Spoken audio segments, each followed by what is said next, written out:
Assalamualaikum warahmatullahi wabarakatuh. Kembali lagi di channel saya, Devita Sari. Kali ini kita akan membahas teori sosiologi sastra. Dan tentu saja kita akan membedah suatu karya sastra. Kali ini teori sosiologi sastra dalam novel Puzzle Mimpi karya Anna Farida. Sebelum kita lanjut membedah novel tadi, mari kita pahami pengertian sosiologi sastra. Sosiologi sastra merupakan pendekatan sastra berupa studi objektif dan ilmiah tentang manusia dalam masyarakat, studi lembaga-lembaga, dan proses-proses sosial. Sosiologi sastra menurut istilah yakni cabang sosiologi yang memanfaatkan metode dan teknik sosial yang diterapkan dalam sastra. Mari kita pahami lagi tujuan sosiologi sastra. Tujuan sosiologi sastra adalah meningkatkan pemahaman terhadap sastra dalam kaitannya dengan masyarakat. Dalam hal ini, karya sastra direkonstruksikan secara imajinatif, tetapi kerangka imajinatifnya tidak bisa dipahami di luar karya empirisnya, dan karya sastra bukan semata-mata merupakan gejala individual. Pendekatan sosiologi sastra terbagi tiga, yaitu sosiologi pengarang, sosiologi karya sastra, dan sosiologi pembacanya. Ini dikemukakan oleh Walek dan Warren. Nah, sekarang mari kita bedah novel Puzzle Mimpi karya Anna Farida. Sinopsis novel Puzzle Mimpi. Novel ini menceritakan tentang seorang yang bernama Indari. Sejak pertama ia sekolah, ia iri dengan teman-temannya yang serba hidup mewah, sedangkan Indari hidupnya sangat sederhana. Dari kecil, Indari cenderung hidupnya disiplin, teratur, dan kebiasaannya itu selalu diterapkan hingga kini. Tanpa Indari sadari, motivasi-motivasi yang dipajangnya itu merubah dirinya menjadi pribadi yang konsisten ketika melakukan segala sesuatu. Ketika Indari tidak menjalankan jadwal yang sudah ditatanya untuk setiap harinya, tidak ada yang memberinya sanksi dan hukuman apapun. Pendekatan sosiologi pertama yaitu sosiologi pengarang. Puzzle Mimpi merupakan buku ke-12 yang ditulis oleh Anna Farida.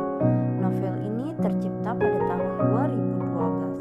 Novel ini mengisahkan perjalanan hidup Indari sejak kecil hingga sekarang tak luput dari kisah-kisah pahit dan kisah-kisah yang menyedihkan.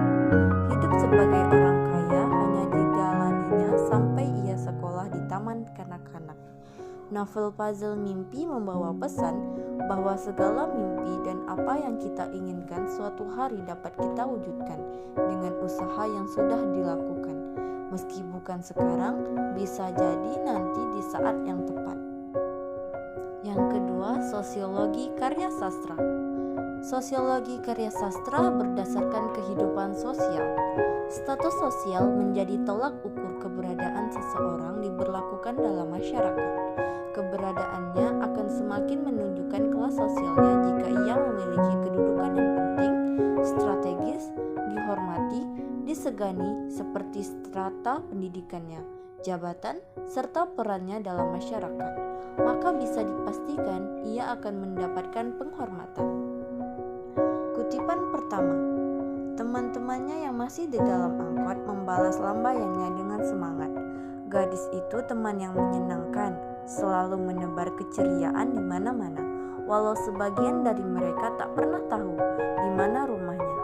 Dia selalu turun di tempat yang berbeda-beda. Begitu angkot berlalu, tangannya pun belum berhenti melambai. Rumahnya masih beberapa meter dari tempatnya turun angkot. Ia sengaja turun jauh-jauh dari sana karena tak ingin teman-temannya tahu rumahnya. Dia malu, rumahku tak sebagus rumah teman-temanku. Aku malu, keluhan yang telah dia pendam sendiri bertahun-tahun sejak ia masih di bangku sekolah dasar. Dari kutipan tersebut, tampak tergambar jelas bahwa gengsi masyarakat masih menjadi gambaran klasik yang dipertontonkan pengarang. Gambaran angkot sebenarnya masih melukiskan tentang kelas sosial tetapi pengarang seolah-olah menelanjangi masyarakat yang gengsi untuk menunjukkan realitas kehidupan yang sesungguhnya.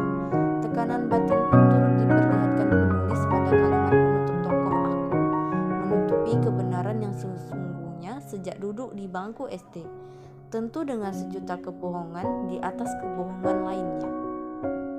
Selanjutnya, sosiologi karya sastra berdasarkan status ekonomi. Status ekonomi yang memadai tentu menunjang penampilan seseorang. Tidak hanya itu, status ekonomi yang baik akan mendapatkan kedudukan dan posisi dalam lapisan masyarakat. Potret status ekonomi secara khusus digambarkan pada novel Puzzle Mimpi ini terkait pekerjaan yang dilakoni setiap orang. Seseorang dengan jabatan yang tinggi tentu akan berimbas pada ekonomi yang semakin membaik.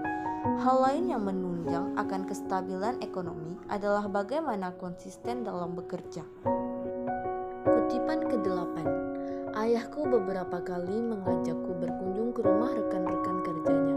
Rumah mereka bagus-bagus, mobil mereka keren, dan penampilan mereka mentereng. Anak-anak mereka juga selalu tampil gaya. Aku selalu mengeluh, mengapa rumahku tidak sebagus mereka? Mengapa keluargaku tak bisa hidup senyaman mereka? Ketimpangan sosial yang tergambar di atas dilatar belakangi konsekuensi dan prinsip hidup. Masalah ekonomi kaya dan miskin tidak tergambar jelas karena ayah tokoh aku mempunyai pekerjaan yang sama dengan teman-temannya. Rumah mereka keren, penampilan mereka mentereng, dan selalu tampil gaya. Suasana yang tergambar jelas kondisi di atas memperlihatkan kondisi masyarakat yang bekerja dengan kejujuran, meski seorang pejabat masih saja mengalami banyak kekurangan dalam hal finansial. Terakhir, sosiologi pembaca.